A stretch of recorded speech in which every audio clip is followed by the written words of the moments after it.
Let's recap Thursday's NBA action. We had a huge game from Luka Dončić. Nikola Vucevic went crazy again. Let's talk about it all. Michael Bolton. Thanks, Josh. It's Michael Bolton here, and it's time for another episode of the Locked On Fantasy Basketball Podcast. Let's get to it. Let's get to it, indeed. You are Locked On Fantasy, your daily NBA fantasy podcast. Part of the Locked On Podcast Network. Your team every day. Hello and welcome to the Locked On Fantasy Basketball Podcast, brought to you by Basketball Monster. My name is Josh Lloyd, or as I was known in high school, Captain Feathersword.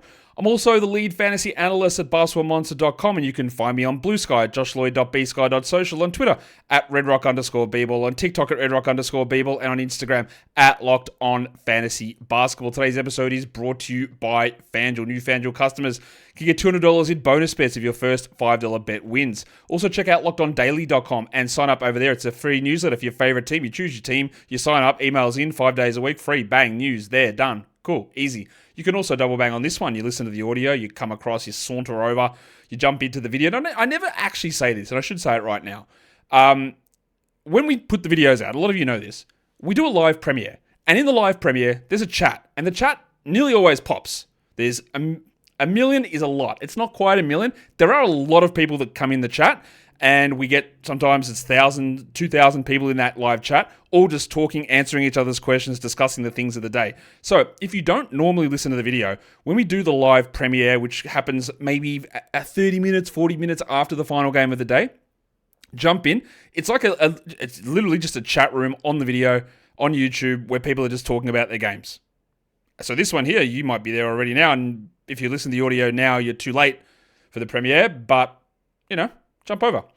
All right, let's talk about things on National Potato Chip Day. I also heard it's the day for something involving steaks. I'll have to look into it. I'll find out what the steak day party is another day. But we're talking National Potato. What's your favorite flavor of potato chip? Okay, those of you in Australia, you know the answer to this.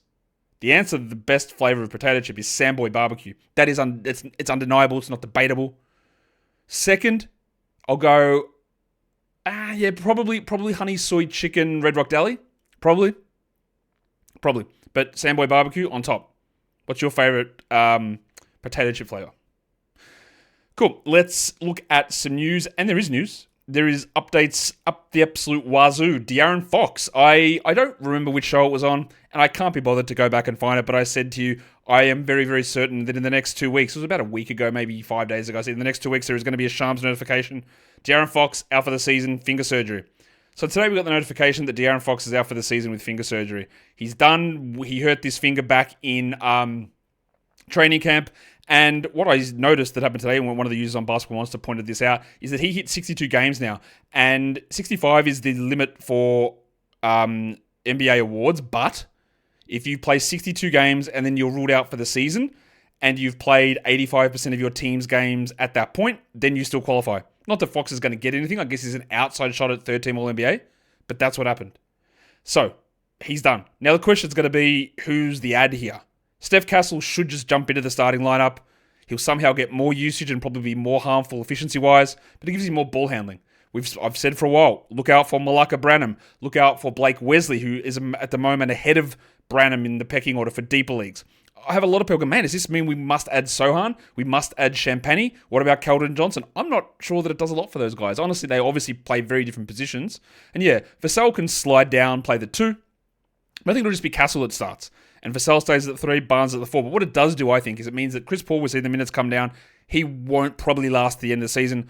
Barnes probably will, but he won't play a huge amount. So yes, there will be improvements in usage for Sohan, for Johnson, for Champagnie, a couple of minutes for all of them. I don't know that it's enough to make them absolute bang-on lock must-roster players, but I say all of that. There has never been a better time to go out and try it out because the Spurs, unless I'm completely shooting one out the back door, they got a back-to-back. So while we like to try and gain schedule advantages with our moves and try and balance it against the rest of the season, you can actually por qué no los dos? You can hit both here. You get the back-to-back, and you get to see what happens with Champagnie, with Johnson, with Sohan, whatever. It's a back-to-back. Try it out. You never know. What do they say? you'll never know if you don't try. Something. Anyway, that's that one done. Paul George update. I talked about this on one of the shows earlier today, that Shams update on Paul George. There is no way they put that update out if he is playing again. I'm just so sorry. Maybe I'll be wrong on this, and I'm wrong on a lot of things. There's just no way that they're putting that out if he's returning. I would be incredibly confident, and I have to go check my lives. I think I got him in one team. I'd say he's done. This is not happening. And we've seen some of the guys who step up. Justin Edwards starts. We see more for Jared Butler, but they are going to be a team where things go back and forward a lot. So you can take a bit of a look at like a Boner as well, because it means Yabusele plays the 4. And more for Butler in that spot. Edwards and Council, deeper league stuff. And then we've got the Bilal Coulibaly news with the fall on his back that turned into a hamstring, which turned into a hip. Now he's back to a hamstring. He's out 4 to 6 weeks. Bro, that is the season. It's done. Just say he's done. What are we talking about? The easy ad there, and we'll talk more about later, is Justin Champagnie, if Keishel and George is not already added. Both guys must roster players, schedule notwithstanding. Now we've got to talk about the Raptors and the Jazz, which does profile as an incredible tank job game tomorrow.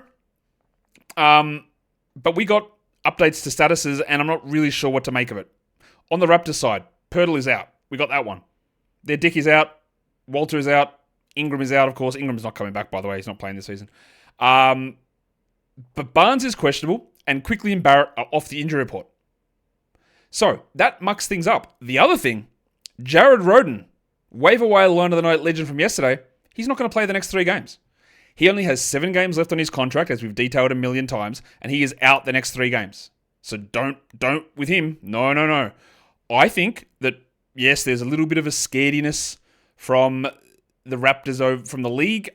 Barrett and Quickly returning, I would be very, very surprised if they exceeded 30 minutes. Meaning that Lawson, and in particular, Orlando Robinson's he's an ad, right? Orlando Robinson's just an ad. Castleton less so, but I think you're going to see a lot of minutes shenaniganizing here for this team, and even in game. They've done it multiple times. They just pull guys off, and if we could only be so lucky, mid-game, and limit them to get other guys in. They've done it on multiple occasions. As for the Jazz, John Collins is out with a fake ankle injury, but is everyone else going to play? Keontae George is questionable. Kessler's not on the injury report. Sexton's not on the injury report. Markkanen's not on the injury report. And Clarkson's not on the injury report. Now, I do think that they will keep those minutes down. Minutes are down. I don't think they're going to be big minutes at all, but we are going to be playing the ultimate game of chicken between these two teams, where they're too scared to list everyone out injured, but how are they going to manage it in game? So while it's frustrating for us, and honestly, it sounds so, I hate the fact that I'm sitting here and saying, man, just rule the players out so that we can get the other guys in and use them for fantasy, because that is, the fact that these guys might actually play in these games, it should be considered a good thing, but I don't trust it. I don't trust how much they're going to play. I don't trust what is going to happen, but it is an interesting development that you need to be aware of. Don Mitchell's out again. Cool. And then in something that would be surprising on the surface, but is 100% not surprising, Jaren Jackson is questionable. And you'll say, what are you talking about, Josh? Yeah, Jaren Jackson is questionable for Friday. Jaren Jackson sprained his ankle on, let me just get the exact date for you, the 3rd of March. March the 3rd, if you want to say it like, we don't know which order words go in. That's when he sprained his ankle. It currently is the 13th of March in the States, the 14th here for me, 13th. So that's the 3rd through to the 13th. That, from rudimentary calculations, would suggest that that's like 10 days. A grade 2, which wasn't reported, the Grizzlies said this, deliberately put it in their press release. A grade 2 ankle sprain is 3 to 6 weeks. Okay. And he's going to return? When this injury happened, I am absolutely on record of saying this. I go, okay, that's great. 2-week injury. Let's see. You probably could drop. That's a long term. That might be 4 to 6 weeks, right? But the Grizzlies, I don't trust them because they do not understand what a grade on an injury means. They put out fake injury grades all the time. And they did it again. So anytime we hear an injury diagnosis with a grade from a Memphis Grizzly player, it is not likely to be real. And until they prove me wrong, and they have been the worst injury reporting team for about 7 years, back from when Mike Conley played there. This is what they do. I won't say lie, but they definitely lie about the severity of these injuries, or every one of their players beats modern science by weeks. Which one of those two is more likely, do you reckon? Don't know. Anyway, Jaren's returning. And I said this the other day also. I go, imagine he comes back actually before Santi Aldama. I think that's almost assured at this point because Aldama remains out. So that Aldama stream, chuck that in the bin. It's not happening. Well, there you go. Jaren may... I don't know if he's going to return. They play a back-to-back Friday, Saturday. I'll be even more annoyed now if they list him questionable and then they just rule him out for 5 more games in a row. That'll annoy me even more. Yeah, what a start to the show. We're going a bit slower on that because that is a lot of news to digest, and there's only 5 games on today. So we'll come back and do must-adds or most addeds and most drops on waiver wires. Today's episode, though, is brought to you by the big fellas, the Kings, over at FanDuel. March Madness is here, and FanDuel is giving you the chance to get in on the action like never before right now. New customers can get $200 in bonus bets when your first $5 bet wins. That is $200 extra bucks to use on everything from buzzer beaters, Cinderella stories, the old net cutters themselves. Whoever it is who thinks going to win, you can take that bet. Underdogs, favorites, colors, go the blues, go the reds, go the animal mascots, go the mascots which aren't animals but we turn them into something anyway. Whatever you want to do, you can do it. But just make sure you win your first $5 bet as a new customer, because if you do, you get the $200 in bonus bets. So go to FanDuel.com and get in on the college hoops action all tournament long, and don't forget to gamble responsibly. Okay, let's now do the thing, and let's take a look at some waiver wire trends.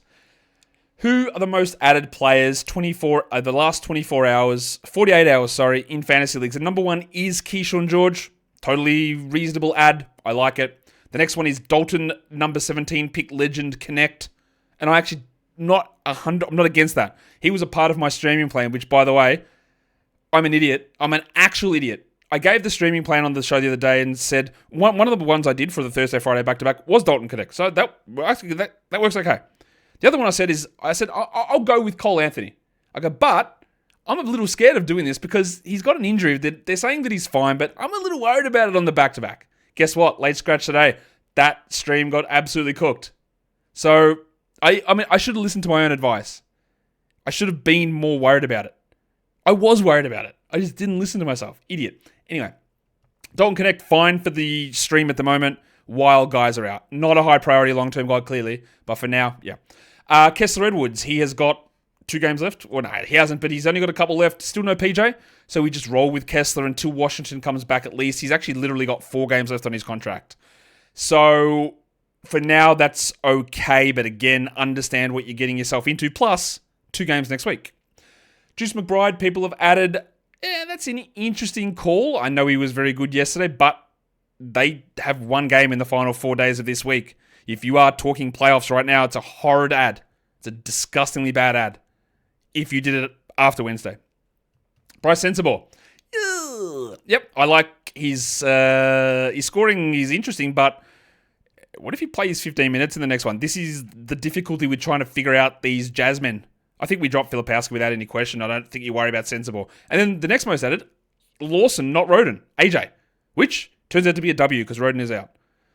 Lawson is one of the biggest field goal percentage swing guys out there, but I don't mind the ad because I still think we're going to get a little bit of nonsense going on. Who's been dropped the most? Number 1 is Bilal Koulibaly. He's done for the year. See you later. The next one is Ty Jerome because hasn't been good, and rest of the last game, absolutely bye-bye. Bol bye-bye as well. Jeremy Grant, the Ides of March have got him. They've got him. The knee soreness has cropped up for the 5th year in a row. So, we don't need to hold him. Aaron Wiggins, I don't actually care that Jalen Williams is out. Wiggins, to me, is a scheduled play only. He is not a must-roster guy. And the other one is Kelly Olynyk, who is rested and then he has personal reasons. You don't hold through that. Easy drops, all of those. Cannot agree more with those decisions. My next decision is to talk about the Washington Wizards and the Detroit Pistons as the first game of the day. The Wizards go in with the same starting lineup that they've been rolling out there, and they get the win. They were down, and should we talk? Yeah, no, let's talk about it now, because they were down, and Jordan Poole was playing limited minutes, and he was out in the 4th quarter, and then he came back in with about 2 minutes left, and then they surged to a victory. How much do they care about this 129-125 victory? I think they are still in a decent enough spot in terms of standings and lottery, because they had a huge lead. And honestly, they've just been bad. They haven't been doing in-game stuff that badly. They haven't been sitting guys, Utah, Toronto style at all. they've been, well, no, I say at all, a tiny bit, but not really. They've been actually pretty solid with that, pretty straightforward with everything that they've been doing. But at the moment, they sit one win, 14-51, one win ahead of the Jazz, half a game behind the Jazz are. Interesting. All right, so maybe they do care. They're still in the driver's seat though. That obscures the fact that with no Bilal, Justin Champagnie goes from the 10th, 11th man to a starter. He played 33 minutes. He had 17 and 9, 3 threes, 3 steals. Didn't shoot that much, but shot well. He won't do this every game, but he can rebound, he can steal, he can block, and he's a guaranteed. Yeah, he is a must-add. He's a guaranteed must-add. He's not guaranteed to produce like this, but it is very, very easy to foresee top 100 numbers. Keyshawn George, he's an interesting player, this guy. I still can't get my head around it. Because, look, he had the 4 steals, which is great. But it doesn't seem to matter. Is that Kyle Kuzma gone, someone in, someone out, this opportunity opens up, and the usage just doesn't change. He just sort of sits around and has 9 points on 8 shots. He had 3 threes, he had 4 steals, he'll have better games than this. He's a must-roster player, but it's not like he goes, right, there's no scalability with him. That's what I'm trying to get to. Bob Carrington scaled up a bit. He played 27 minutes. He had 16, 4, and 3. I would rather Champagnie, and I would rather George over him. And it was a very good Alex Sarr game. 19 and 5, 3 threes, 4 blocks. Realistically, the thing that has killed you with him is the man just has not been able to shoot. The other stuff is all there. If we get any level of reliable shooting, he will be a very good fantasy player. I'm not committed to him being a 12-team league guy. I would rather him over Bub. But that is a great sign. I'd like to see a couple more in a row. What do you do with Jordan Poole? Well, the minutes were down again. 24 minutes here, 17, 6 and 4 with 4 threes, but those numbers are bloody great. Now, he shot poorly. Now, there is again, we're going to go a little deeper on this show, I think. Just get a few thoughts out here. Because there's a reputation Jordan Poole has for dumbness, stupidity, bad shooting, all this stuff. I see people say the dumbest stuff about this man, though. Because, again, narrative trumps facts. I've had arguments with absolutely insane clout grifting betas on social media, putting up clips of who wants to watch this guy who never makes a shot. It's just the worst shot taking threes when he's shooting 39% from 3. Like, bro has been an above average league true shooting player, Jordan Poole, in 4 of his last 5 seasons. Last season was not very good. But he's sitting at 30 usage and almost 59 true shooting, which is an amazingly efficient season for a guy dealing with the crap around him and still being efficient. So the idea that he's a shot chucker and this completely inefficient player is actually garbage. It's just not true. And it hasn't, the first season of his career where he was one of the worst players in the NBA, really inefficient. Last season where things were completely off, when after he was punched in the head by Draymond, traded, all that sort of stuff, he was inefficient. But he's not. He's not now. And I don't know, it's just a weird narrative that goes around. What else is here? Not much else. Marcus Smart, 24 minutes, 15, 4, and 7. Chris Middleton, 27 minutes. So they played those grizzled, chewed-up veterans the most they've done in any game. Smart remains an assist and steal streamer, and he delivered in bags here. And Middleton, 16, 7, and 8, with a steal is great as well. That's their solid numbers. I don't trust it because they're going to sit on back-to-backs, but it's at least in the streamy zone. Really, really disappointing loss from the Pistons, honestly, in this game. They were up until the end, and then the Wizards got over the top of them. It's a big game from Cade, 38 with 10 assists, 2 steals, 2 blocks. He just didn't shoot well, but going 20 of 21 from the line is very, very good. Didn't hit a 3 also, which is a little weird, while Jalen Duren dropped an 18 and 14 on us. But we like to go deeper on this show.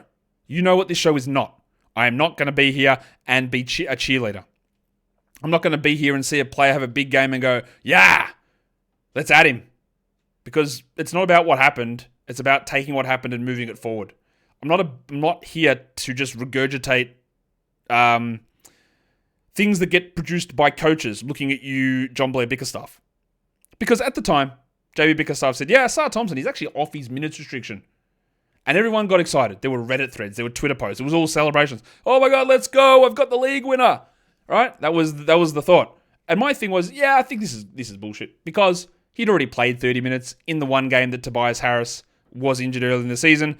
And then Tobias Harris was injured again and he played 30 minutes. So to me, he wasn't being limited by a fake injury-based minutes restriction. He was being limited because Bickerstaff didn't want to play him. And again, I don't think you can argue that now. 19 minutes, 10 points, 1 3, 1 block. So it's obviously not a minutes restriction that's keeping his minutes down, like it has not been for the last 6 weeks. Or 8 weeks even. I believe that first Tobias Harris absence 30-minute game for Ausar was in January. So I don't know why coaches say that. I don't know what the purpose of that is. Why are we trying to hide this? Because now, surely the question must come from a Pistons reporter. Johnny B, you did tell us that there's no restriction on Ausar Thompson medically anymore. So he played 19 minutes. Does that mean you think he sucks? Paraphrase politely, of course. Because if you use that as an excuse, you don't have it anymore. It's done. The club's out of the bag. Anyway, all that comes down to that as I expected, I wasn't sure, but as I expected, the upside for Ausar is not there. Get that garbage out of here. I think we've also got to have a discussion about Leaky Beasley, who's been pretty good this season, but let's also be very, very, very honest about what he is. He's the 215th ranked player over the last 2 weeks. He's actually 147th in category leagues per game this season. He is 147th in Yahoo points leagues this season. And I know at times I've said, look, if you want to move on from him, get other guys in for a stream. The Double Onyx crew always like, if you dropped him in my league, mate, have you picked up before he even hit the ground? No, don't worry about no 3-second rule. The reason he hits threes most of the time, but it's nothing else. And we are in a real slump. And look, 8 points with 2 steals and 2 threes is clearly not ideal. The minutes are down. Schroeder has impacted him quite a bit. I am here to issue another jack-off narrative. Not narrative. What is the word I'm looking for? Directive onto Malik Beasley. Get that garbage out of here. It's also not a directive. You don't have to do it. But I think if you drop Malik Beasley, it wouldn't be the end of the world. Dennis Schroeder had 11, 2, and 3. The Thick Hogsman had 14 and 6 with 3 steals and a block. And that's really not much more to talk about there, I think. We've got 4 more games to talk about, and we will do that. Today's episode, though, is brought to you by the big fellas, the kings themselves, Monarch Money. Do you ever check your bank balance and go, bro, where's it gone? Where's my money? How did I spend it? Dining, eating out, maybe online shopping, entertainment. It is easy to lose track. That's where Monarch Money comes in. It's your personal CFO, giving you full visibility and control over your finances. Monarch Money is not just a budgeting app. It's a complete financial command center. So much so that I've seen people using with headsets on to communicate to people. That's how much of a command center it is. It helps you not just manage your money, but start building wealth. Instead of juggling through multiple apps, it's all just there in the one spot. So you can see all of your accounts, all your transactions, all your savings, all your investments in the one spot. So take control of your finances with Monarch Money. Use the code LOCKEDONNBA at monarchmoney.com for 50% off your first year. That is monarchmoney.com. The code is LOCKEDONNBA for half off your first year. All right, let's do the next one. The Lakers go in to take on the Bucks, and they get cooked. 126-106. Dalton Connect was the one that moved to the bench. I actually thought it would be Gabe Vincent here, but Connect moves to the bench with Dorian Finney-Smith returning to the lineup. Like I said, 126-106. We'll start with Luka, who was ridiculous. What do you have? Almost 30 points in the first half. He ended with 45, 11, 7 threes, 2 steals and a block. Shot well from the field and the line. That's a ridiculously good game. Will he be the monstrous line of the night, though? That's the question. I know everyone's asking it. That's what I heard. It was debated in Congress across many countries. We'll see. Austin Reeves, also ridiculously good. 28, 8, and 3. And after that, it gets a little rough. And by a little rough, I mean, what the hell? The next highest scorer was Dalton Connect, who had 10 points. He had 2 threes. He had 5 rebounds and 3 assists. And honestly, I did consider him, or not consider, he is part of my streaming plan that I looked at for this back-to-back, and I don't mind that. It's not a terrible game. Again, we're trying to get 2 for the price of 1. If you double that up and give me 20 points, 4 threes, 10 rebounds, 6 assists with 1 move for 2 ads, I'm very happy with it. I don't know if we get it, but also tomorrow, Luka might not play. They said, hey, you're going to play tomorrow? I said, we'll see. I don't know if Hachimura will play tomorrow. Doubt he will. I don't know if Jackson Hayes will play tomorrow. And I'm certain LeBron won't play because he should be, he went back to LA to continue his rehab. So maybe, we'll see. I think LeBron might be out another week or 2, but I don't really know. The guy, again, we continue to just pay some attention to is Jordan Goodwin. Now, you say, why, Josh? He didn't score a single point. You are correct.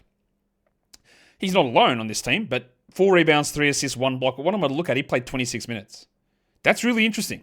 He's a guy that generally can be, think of Brandon Williams in Dallas, except he's on a good team. He's a guy, one of those two-way guys that comes in and just puts up numbers.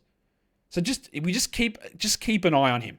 I am also a little bit let down by Jared Vanderbilt's minutes. He'd been playing 26 minutes a night. Now, did they limit him to 15 minutes here because it was the first of 6 games in 8 nights? It's distinctly possible.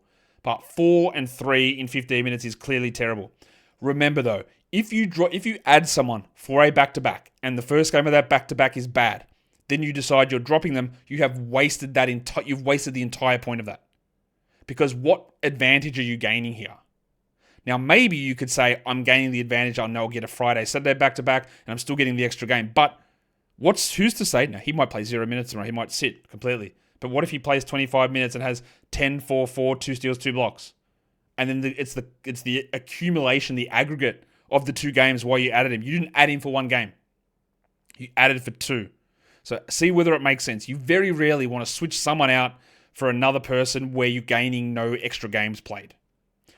Finney Smith did nothing. Vincent did nothing. They are not really super options. Connect over Vincent without question. I think Finney Smith is close enough, but look, that's bad. 5 and 1 with no other stats, and Vincent did nothing. We even got 12 Markieff Morris minutes, for those of you keeping track at home. And Alex Len, who's shocking, 2 points in... He's so bad, man. 2 points in 19 minutes. It makes you yearn for the days of Jackson Hayes playing. That is how bad Alex Len is. Let's talk about the Bucks. Honestly, there's not a lot to talk about. We've got a huge one from Brookie Lopez, revenge game. 23 with 3 threes, 5 assists, and 4 blocks. Shot well. He's obviously incredibly up and down. Was it the last game that they played where he had 2 points? I think it might have been. Anyway, big game. I know what's going to happen. I know that there is going to be someone out there who's going, yes, Josh, we're all in on Kevin Porter Jr. And that's cool. You can be, but I would not be. Porter has a great line. That is an undisputed fact. That is an unbelievably good line. 22 points with 5 threes, 2 steals, 2 blocks. That's unbelievably good. I don't care. He hit 71% of his threes, 5 of 7. He got 2 threes in about 20 seconds of each other. The 2 steals and 2 blocks is completely fake. And despite all of that, in a blowout, he still played just 17 minutes. None of what happened here is in any way repeatable. He is a deeper league. Stream when the schedule makes sense. Do not fall for this game is my view on it. Hey, maybe he will become a 71% shooter. Of course he won't. This is just one of those outlier games where you just go, oh well, I guess it happened. I tell you what's not an outlier game though. I wonder if you know where we're going here. Kyle Kuzma. Get that garbage out of here. Yeah, bro, just is like legitimately terrible. 5 and 4 on 22% with 0 assists, 0 steals, 0 blocks. So he moves from a spot where he needs a lot of usage to put up numbers in Washington. And you'd think that maybe if you're going to be in a spot where now you're at best the third offensive option, that maybe you'd focus on passing or defense or even shooting well. Nah, not at all. None of that stuff. Just completely useless. The only benefit of Kuzma is schedule. That is the only reason you would even entertain a hold on him is because of the Bucks' schedule and how good it is for the final weeks in terms of quality game volume. Because he is bad. He's not as bad as Gary Trent, but actually he's not that bad, not that far off. As for Gaza, that's a big game from the big fella, 16 points with 4 threes.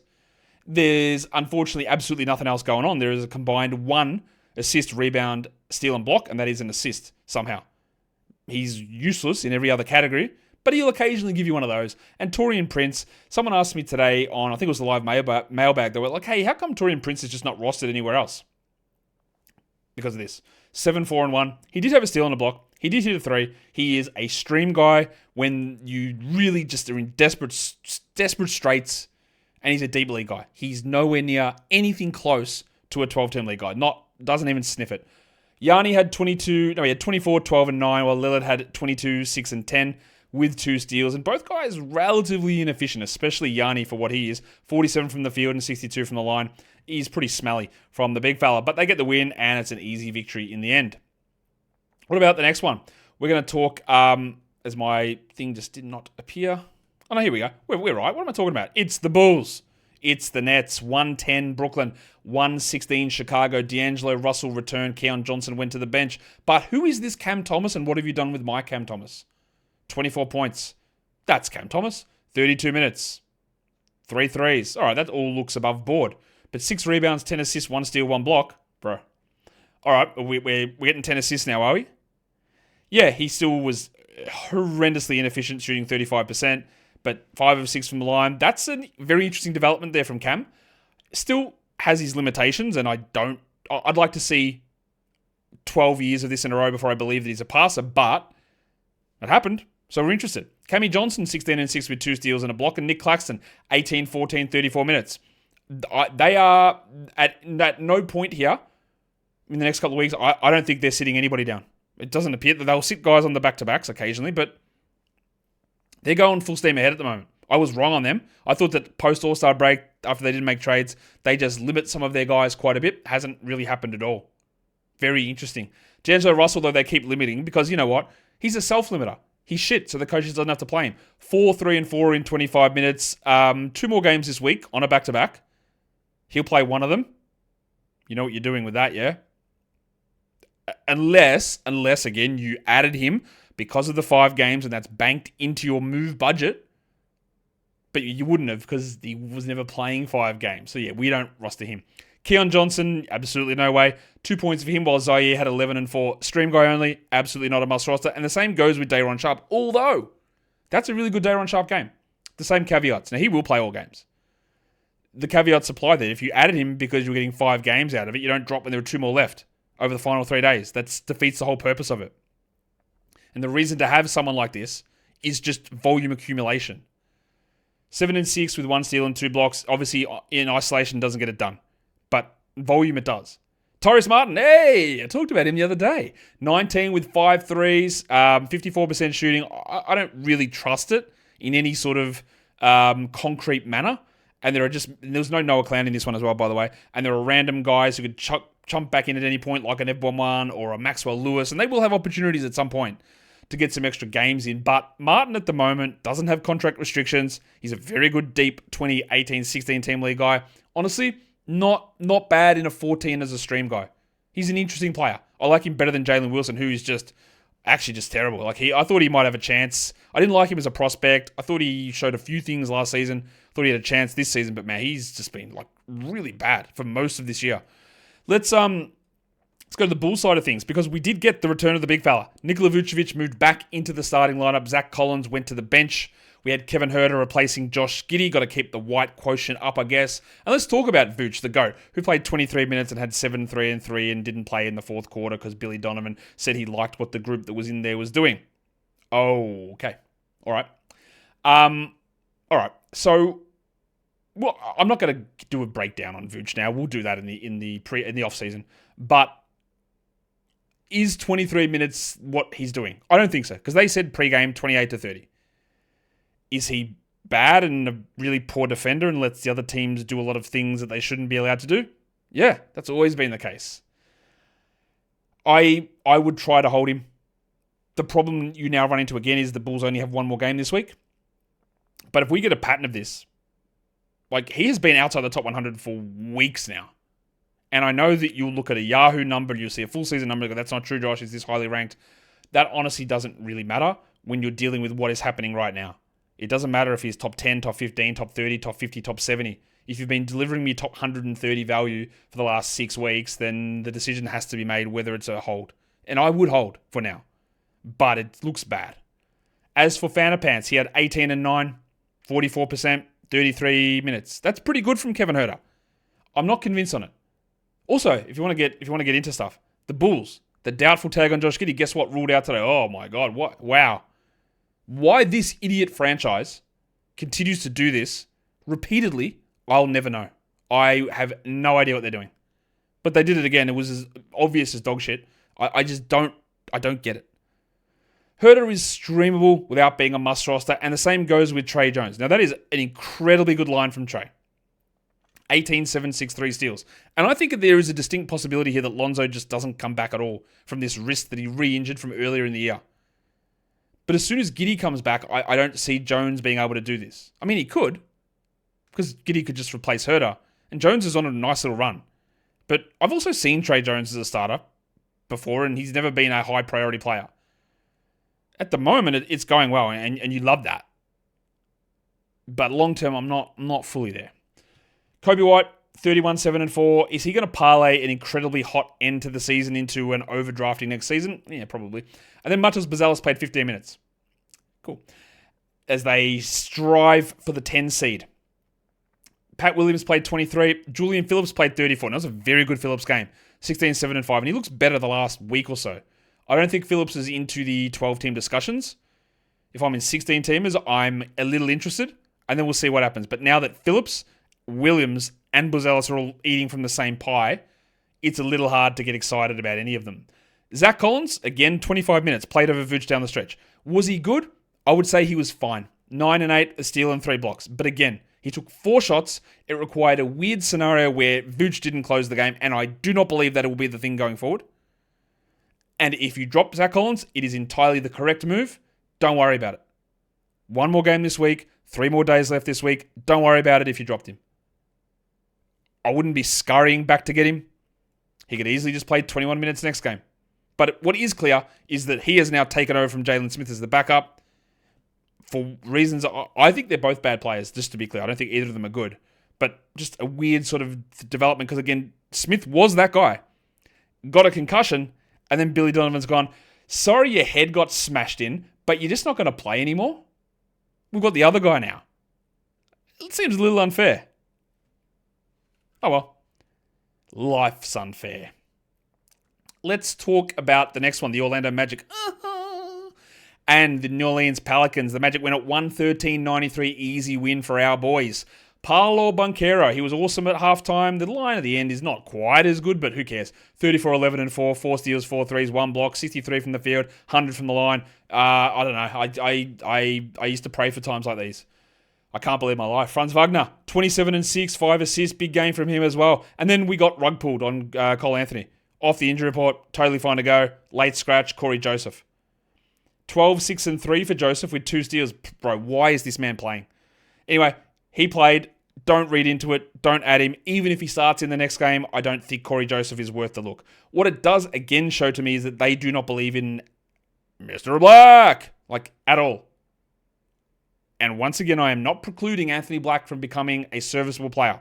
I'll be shocked if he's a good player, but I'm not precluding him becoming a serviceable player. At this point, he's just outright bad. He had 6 points, he had 2 threes, he had a steal and a block, and again, they just don't want to use him. Wendell had 8 points in his 27. We are not rostering him. 5 minutes for Goga Bitadze? 5? 5. Okay. And then KCP had 12 points, while Johnny Isaac got the minutes first at center ahead of Goga. 2 blocks, 1 3. That's a couple of good ones from John in a row. We're not adding him outside of very, very deep formats, but at least now I'll probably change my blocks and boards stream option from Goga to John in a lot of these cases. And there's a lot of other nonsense, like Caleb Houston's and Tristan De Silva's. Unfortunately, not enough Yas Queen, with Trevelyan playing just 1 minute and 19 seconds, which of course is disappointing for all of us. Let us go on to the next, or not the next game, because we're going to talk Pelicans, which is the second side of this game, as I try and get my thing right. Interesting developments here. Still no Kelly Olynyk for personal reasons, and then Yves Missi was out with an ankle sprain. You know that I've been telling you to drop Yves Missi since about the 10th of November, so I don't have any problem if you drop him here. And I actually probably would consider adding Karlo Makovic, who started, he had 8 and 6 with 2 blocks. Is that a mind-blowing game? No.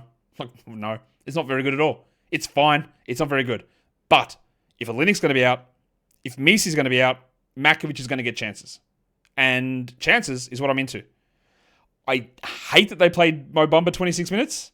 Now, he had 2 points with 8 rebounds and a block. And honestly, if Mo Bamba, who remains actually terrible, if he actually played 25 minutes a night and I was comfortable that he would do that, I would add him.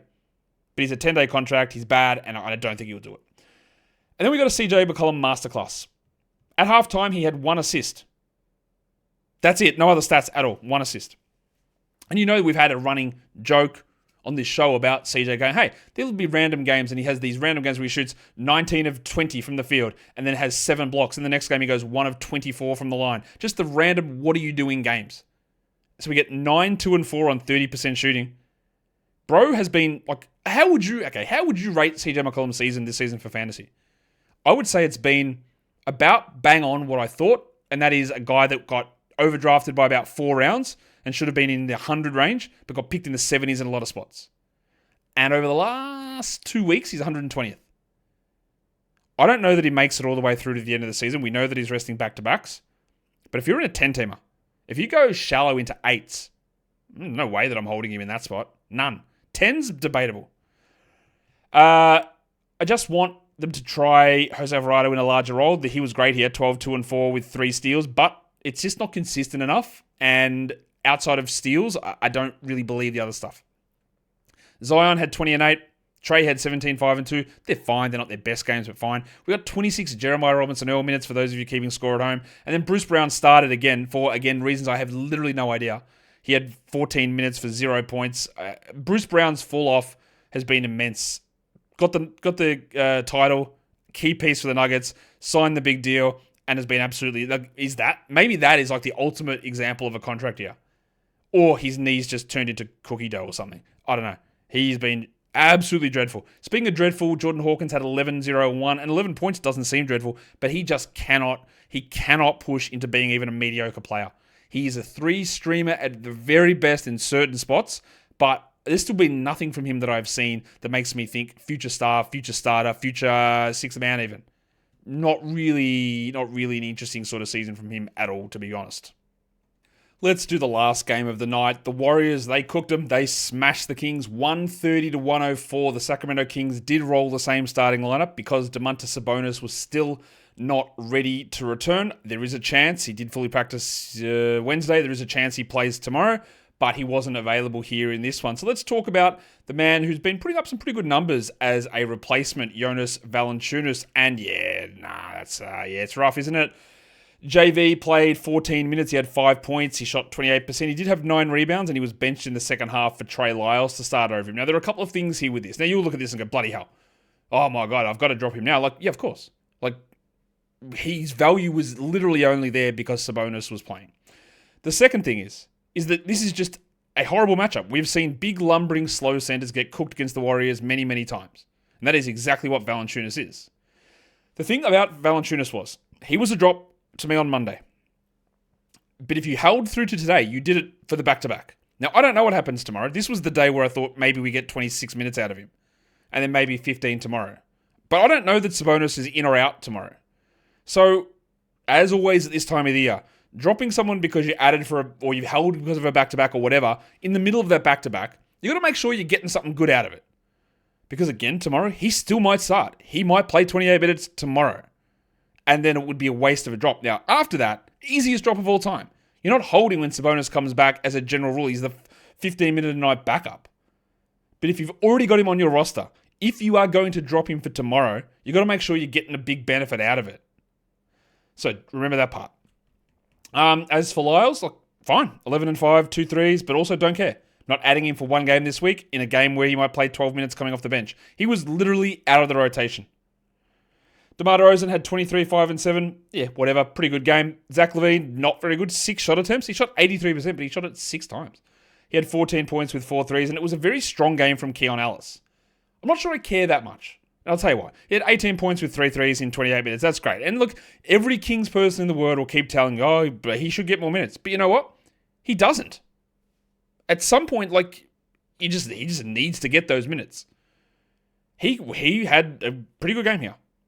All you have to do is cast your mind way, way back to Monday, and it wasn't good at all. And with Sabonis also returning, it does make it hard. To me, Ellis is okay. 14-team league, sure, absolutely, right? 12s, you could, especially in roto-type formats, you hold, you wait, you see. In head-to-head stuff, you're going to get 0 games over the weekend. You're getting these games, which are, they're fine. They're not good. They're fine games. And it's just not worth it. It's just in that grouping of players which is just not worth it in a 12-team head-to-head setting. Malik Monk was very clearly not worth it in this game, but long-term I am holding that. 7, 4, and 6, 2 steals and a block on 23%. But as we've said many times this season, I don't think you need to hold Keegan Murray.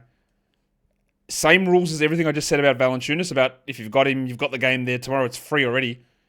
So you can, but easiest drop of all time after Friday. 6 and 4, 2 blocks, 2 threes. There's just not enough for him to do. The shooting's too inconsistent. You don't get anything else regularly enough for it to matter. The Warriors, they welcome back the bucket, Johnny Kuminga. We'll start with him. He came off the bench. They said he was going to be limited. He was. He played 20 minutes. He still scored 18 points. This is a very cummy line, though, isn't it? He had 18 points, 3 rebounds, 1 assist. He got 70% shooting, but it was bad from the line. He's one of those ones where it flashes. You go, oh, the scoring, look at that. Scored well, didn't he? And he did. That's very true. But from a category league perspective, he is still incredibly limited. He hit a grand total of 0 threes. He had a combined 4 rebounds and assists and just 1 steal or block total. That's not good enough. And he was bad from the line. In a points league, I get it. Adding him makes more sense. But also, how long is it going to take to ramp up? He's missed like 3 months. Not quite, but close enough. 2 months. And he probably needs 30 minutes to be an absolute must roster. And I'm not sure we get that anytime soon. Quinton Post started again. He had 10 points in 21 minutes with 3 threes. That's good enough for deep leagues, but that is it. Well, Bud Hield put another solid game together. I don't care. 16 points with 4 threes and 5 assists. I'm not adding him. It's a deep league move only. I also love Moses Moody's game. I like Moses Moody as a prospect just in general. I don't like him as a guy to hold though, but this is a good game. 17, 4 and 6, 2 steals, a block. Big field goals, big free throws, and a fantastic game. But don't get it twisted again. If you add, you don't get this game. He is a fringy stream type player. They do not have a good schedule. There's only one more game left this week. You do not need to be rostering or adding Moses Moody. It doesn't make a lot of sense. What about Draymond dropping 23 points out of nowhere? 23, 4 and 4, while Steph only had 11 points, but everyone's celebrating him because he hit 4,000 threes. He's the first man to ever do it. I know, he's also the first man to hit 4,001 and the first man to hit 3,999. I know we love a round number, but come on. Not the best game to be celebrating Steph, to be honest. 11, 2 and 5 with 2 threes there, and Butler had 6 points. He took 5 shots. He did have 7 assists and they won, but from our perspective for fantasy, it's been a disaster season from Jim Butler. And that's the games. I know we went long on a lot of stuff. I just thought there was a little bit more information for us to talk about. And, you know, if I'm given the roadmap, the runway to do it, I'll do it. The monstrous line of the night. Where are we going? Play the song. Paolo Banchero, 34 and 11, 4 assists, 4 steals and a block. Great percentages. Fantastic game from Banchero. The waiver wire line of the night. The best under-rostered player or low-rostered player. It was Kevin Porter Jr. He had 22 points. He hit 71% of his threes. He had 2 steals, 2 blocks. We don't care. We're not rostering him outside of emergency deep streaming. The young gun of the night, the best first or second year player. We're going to go with Alex Sarr, the number 2 pick in the draft. He was great in this game. 19 with 5 boards and 4 blocks. Very hard to trust, but the talent is there. I just need the shots to go in. And the dud of the night, we are going to go to Kyle Kuzma. Of course we are. 5 points, 4 rebounds. He's going to look so good on the Kings next season. He is not a rosterable player outside of streaming when the schedule works. Shout out to National Potato Chip Day. Shout out to you guys who are still watching and subscribing and thumbing and getting through your playoffs or through to the end of the season in a Roto League. Hit the thumb on that video. You know how to do all of that stuff. It's it's inbuilt. It's intuitive for you guys. What I'd also love for you to do is just have yourselves a good night. Have a good weekend. Keep the real positive stuff going. Guys, we are done here. Thank you so much for listening, everyone. See ya.